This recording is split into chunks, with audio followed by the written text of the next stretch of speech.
Yes.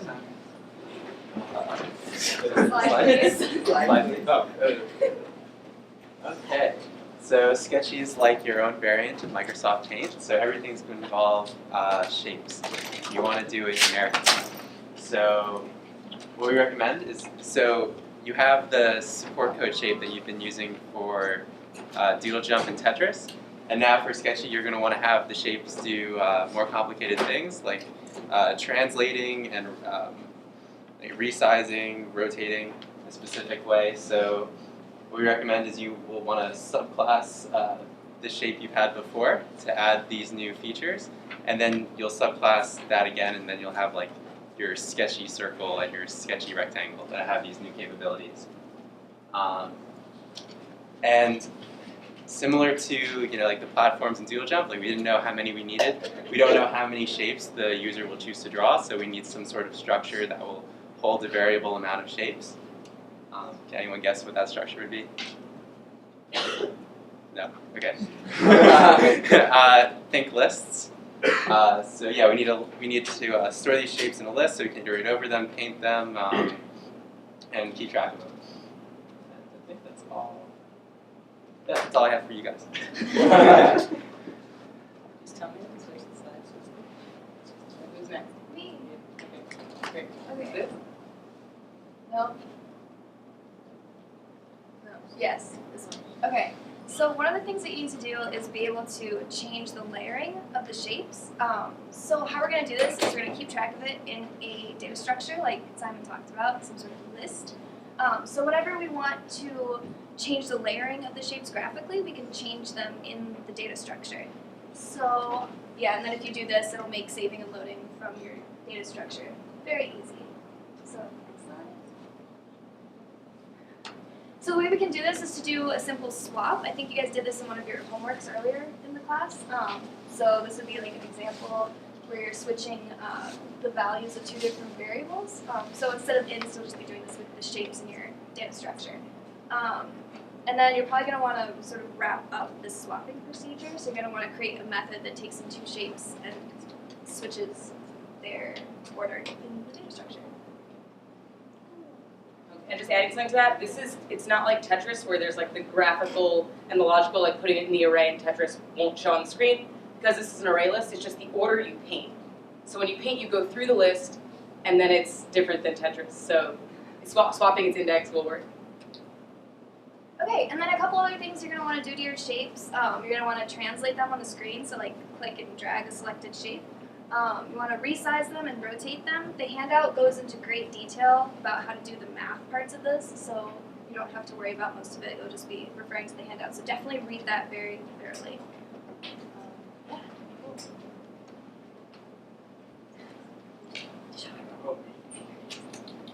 Cool. So you basically need a model line that the user can draw, and we've kind of given the answer here. I wish we had like the animated thing, but the way you think of a line is you sort of think of it like really small straight lines. If any of you've like taken calculus, it's like almost like dx, like a small part of it. So that way you get like a lot of precision. And well, okay, maybe that made it worse. But don't get scared. Probably no calculus. Okay, yeah, there's no calculus in this project.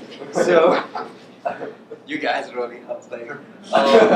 But so it says each of your lines will need to store an arbitrary number of line segments. So arbitrary means any number, right? Any guesses on the data structure? Just shout it out. What's the one data structure we've had so far? That can store any number efficiently. Perfect. I wish you had candy to give. Okay, next slide. So, yeah, you basically need to store all of your lines, which, as you just mentioned, you'll have them in an array list. So you can like paint them and save them to file. So this is an extra credit option. We'll be talking more about this at the end of the slide. But like, you don't need to be able to like rotate, resize, translate all the fancy things you do with shapes because they're inbuilt. You don't need to do that with the lines that you draw. Though of course you're like free to do that for extra credit. So yep. Awesome. So this is like maybe one of the most complex parts of the final project here. It's called the command pattern. And basically, this is a real thing that exists in software design, so this isn't just like made up for this project. And what you want to do, no, I think it's really cool and useful.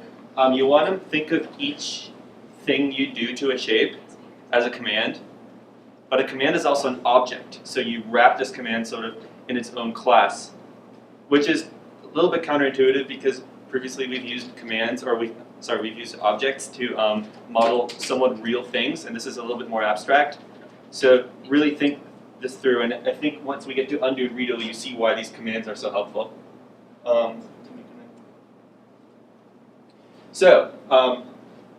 Any action performed by the user can be modeled by a command.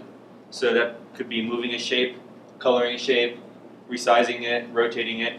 Basically anything except saving and loading. You do not need to make a command for that because we don't want to undo or redo saving and loading. It both wouldn't make sense and is hard to do. Yeah, but anything else should be undoable and redoable, which is why we need a command for it. What you want to do is have one generic, one general command class. It won't have much in it. It'll just basically be in some sort of abstract class or something. The important thing is you need two methods in your commands, undo and redo, and you make sure that anything subclassing the command, the abstract or general command class has these two methods. So that's why we want to create some sort of parent class. No, we're good. Thanks. Yeah. And then for each action, like resize or move, you're going to create a command class, a corresponding class. This is a lot of classes, so you find yourself making a lot of classes, you are doing the right thing. And all of these specific command classes will be subclasses of the more general command class. And all this general command class does is ensure that the subclasses have undo and redo methods. You will probably find that these specific command classes need to know about certain things. So it's perfectly fine to associate them with certain information. For example, if you move something, you want to keep track of where it was before and where it is going after it's moved, so you can easily undo and redo and swap it back and forth.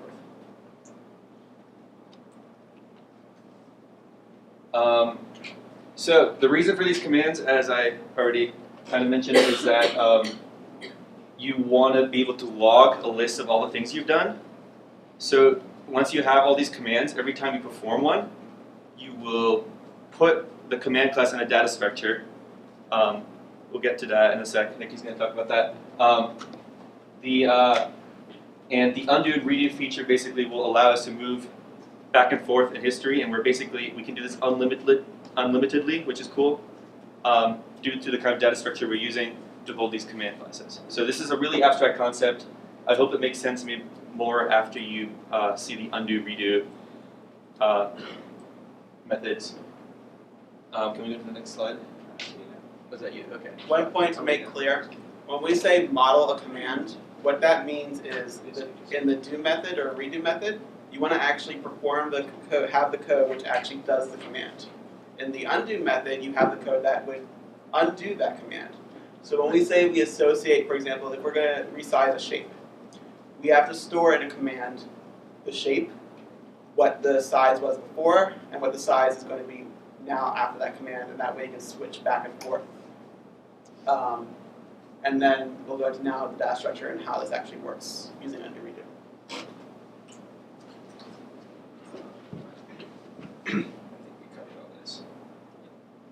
Okay, so like Nick briefly touched on, we're going to use a stack to model the undo and redo of the commands. So basically we're going to have, just a quick stack review, if you remember Andy used the analogy, the ratty plates of sort of how a stack works is you either push on the top or you pull from the top. So it's a last in, first out data structure. And why that's used is because if you think about it, well, one, it's fairly simple because you can only basically grab from the top and push onto the top. And then also, it really closely models how commands are actually undone and redone, because when you undo something and then you undo another thing, let's say you undo two things, you want your first redo to be the thing you most recently undid, or the last thing you undid. So it's the last in, first out. That might sound a little confusing right now, but it'll hopefully make more sense after we go through the next slide. Yeah. So let's ask some questions. Oh yeah. Does anyone have any questions up until this point? Not anything. Any confusion? Okay, so here's sort of an example of how we would add a command into the undo stack after we do said command. So basically, first you're going to actually do the command. So let's say you create a shape. Then you want to create a command that models the creation of that shape, and then you want to push it onto the undo stack. And so that way, when you click undo, it will actually remove, it'll pull from the stack, and then it will basically run the undo method, which Greg had previously talked about, to sort of create the previous state of your program before that command was executed. And then also you need to think about whenever you do a new command, you want to clear the redo stack, because let's say you resize your shape and then you change its color. When you click redo, you don't, or no, let's say you, resize your shape, change its color, undo the color change, and then change the color back. You don't want, when you click redo, to sort of change the color.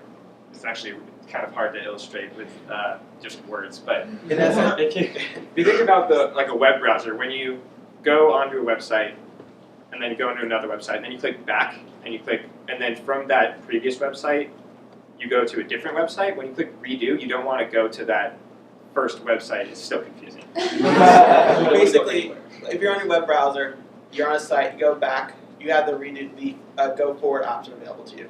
If you instead enter in a new URL, that forward option goes away because you don't want to be able to go to that site you had been to before. Is Yes. that clear? Thank you, Greg. Okay, next slide, please.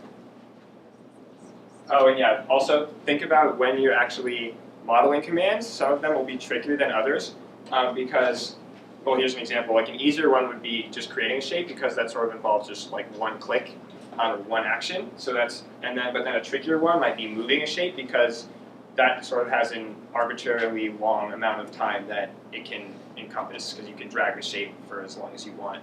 But you only want to store the beginning point and the starting and the end point of the shape after you move it. Okay. And then, so basically, if you do a bunch of commands and then you have this undo stack that's filled, then when you actually want to undo something, I kind of touched on this a little bit earlier, but what you want to do is take from the undo stack and then call that undo method, so you sort of regenerate the program's previous state, and then clear the, or then you put that onto the redo stack, so that when you click redo, it would then redo what you just undid. And then redoing a command, if you undid a bunch of times and now you have a full redo stack, when you redo a command, you would pop from the redo command. It's almost similar, pretty similar, and then you would call the redo method now instead of the undo method, which would then essentially redo the command that you just undid. So that's why it's important to store all the information from before and the information from after into the command, because you're moving this same command from the undo stack into the redo stack. So that same command needs to be able to go back and also sort of redo and go forward. Any questions about that? Is anyone confused about like anything so far? Liars.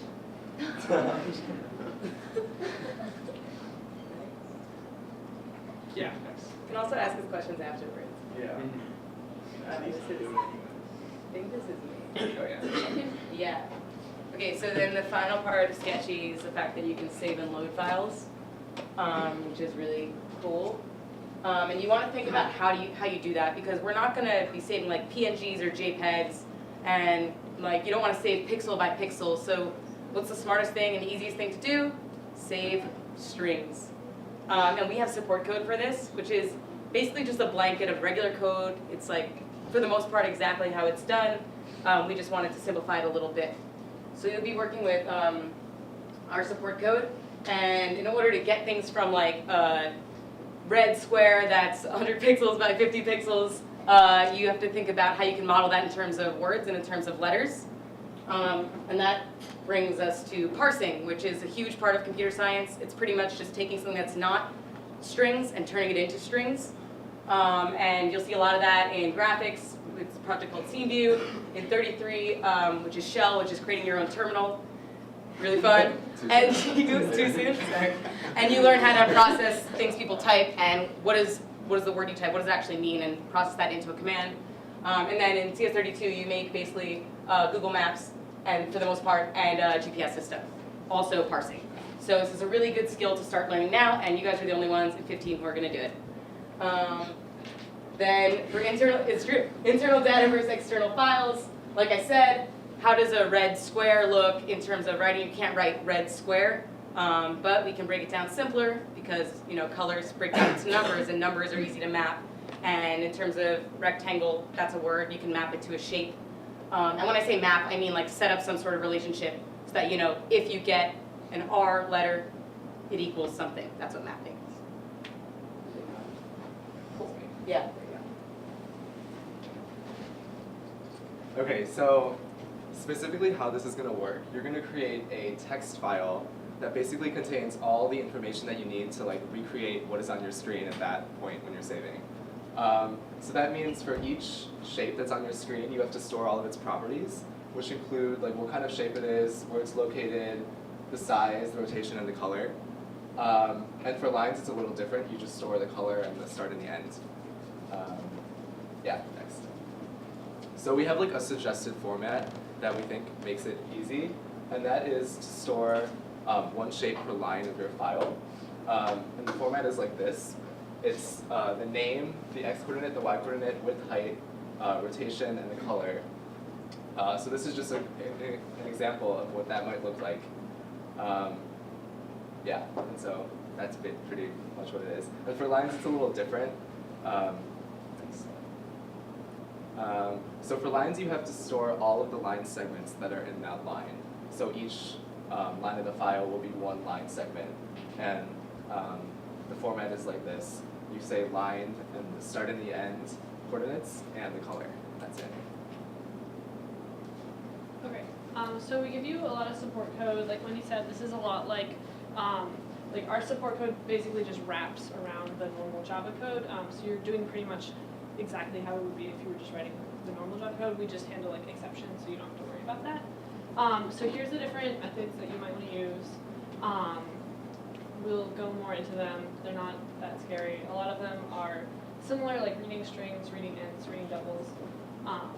Yeah, so the way you want to save a file is you call open write at the very beginning of your method that will save it, and then you do all of the code that will involve writing to the file, where you're actually putting in the strings, like it said rectangle and all those numbers. So that's where you're going to do all of that, and then once you're done reading in all of your, or writing in all of your shapes and lines, then you close the write, and then your method ends. And the same thing goes for loading a file.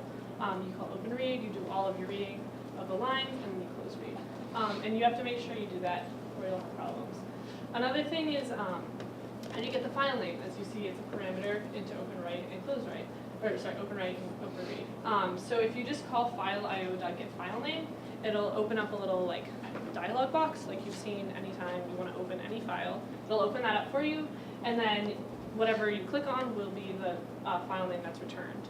And you also just want to make sure you do a little bit of checking, or if they hit cancel, you don't try to, you'll have a null file name, so you don't want to try to open write or read from a null file. So just make sure you check for that. Cool. And so saving is where you go over all of your shapes and lines, and you want to actually just write them into the file that you're saving as. So we recommend using smart shapes. So each shape should be able to write its own sort of line in the file. So if you saw that slide where it said like rectangle and then had all of those, the like 6 numbers I think after it. So each shape should be able to return a line that has all of that information about itself, which will make sort of writing easier because you can just loop over all your shapes, and for every shape or line, you'll just return the line that is associated with that shape. Because the shapes have the information about their size and color, so it's easier to just get that from the shape. Yeah. Cool. And here's some extra credit options for Sketchy. They're really cool. Yeah, I'm not gonna read them all, but yeah. It's cool. You can do a lot of different things with Sketchy with extra credit. And these are just examples of stuff. Yeah. All right, does anyone have any questions about any of the material we've covered here, about the project in general? Free TA hours. Yeah. Is anyone feeling slightly scared about the scope of the project? You can do a show of hands. Okay, the one big person there. Any particular thing that's scaring you from like everything we've been through? Can you just, so you mentioned that in the redo and undo, in that you're calling the method that will originally do the action. So is that the same thing, or it's going to be a similar method, but it's going to act sort of in reverse? It depends on how you design it. Theoretically, what you could do is have all of your actions be in commands, and then if you want to do something, your listener on like a button that like changes the color or something creates this specific command you're looking for, and then calls the do method. So it's the same action that you would do if you were just putting all that information into the listener, just stored in a command so you can access it later. Does that answer the question? Sure. You can rephrase or ask another question too. Well, yeah, part of the, I'm not really sure what I'm trying to ask, so. Alright, come by in hours. Did you mean like if you're calling the same method, into like if you move a shape, would you call move shape in like undo or and redo? Is that what you meant? Right, yeah. Well, if you think about it, you would, because if you move a shape from like here to here, that would be sort of like the redo method would be going from there to there, because that's your original movement. But then your undo method would have the shape starting here, and then basically just like move it there, back. So that's why you store like the previous position to then use it in the undo method with your original move shape. Also, I would just like to remind everyone to be super incremental with this project as always, but here especially because there's a lot of separate concepts that work independently of each other almost. So you obviously don't need loading and saving to do the rest. You can get your stuff to work before you do undo redo, although you might find that implementing undo redo changes the way you do some other things, but that doesn't mean that you can't, I wouldn't necessarily start with the command pattern. I would get the GUI to work, then make sure you can actually perform the basic things, and then do the command pattern, unless you understand the command pattern so well that you feel comfortable starting with that. If you don't understand it, come by in hours Yeah. and we can explain it one-on-one. But- Because once you get to understand how it works, it becomes a lot simpler to figure out how you want to store things.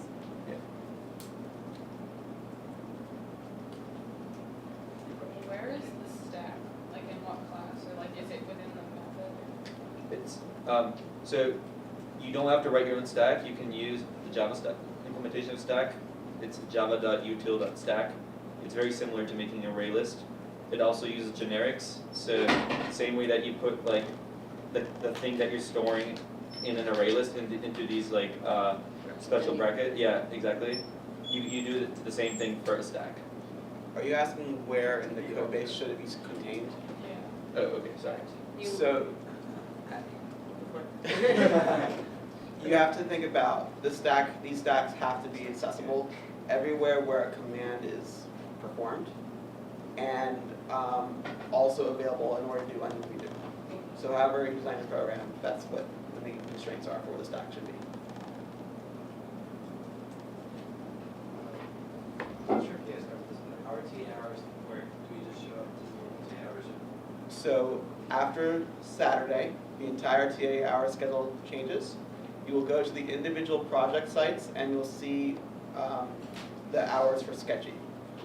You can't go to other TAs for Sketchy. You go to us for Sketchy questions and stuff like that. And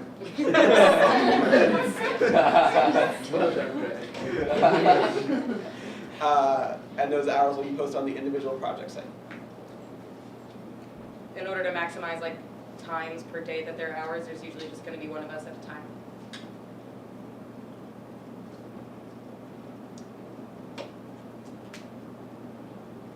Any other questions? Is everyone excited?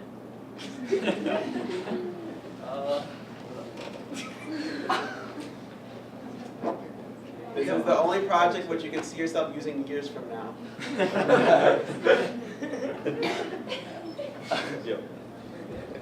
Does anyone still have any topic? Because we have time, so like anything you're not like super clear about. Okay, sorry. Feel free to come up to us and ask us any individual questions. All right, otherwise we're done. Have a happy Thanksgiving. And good luck with Tetris.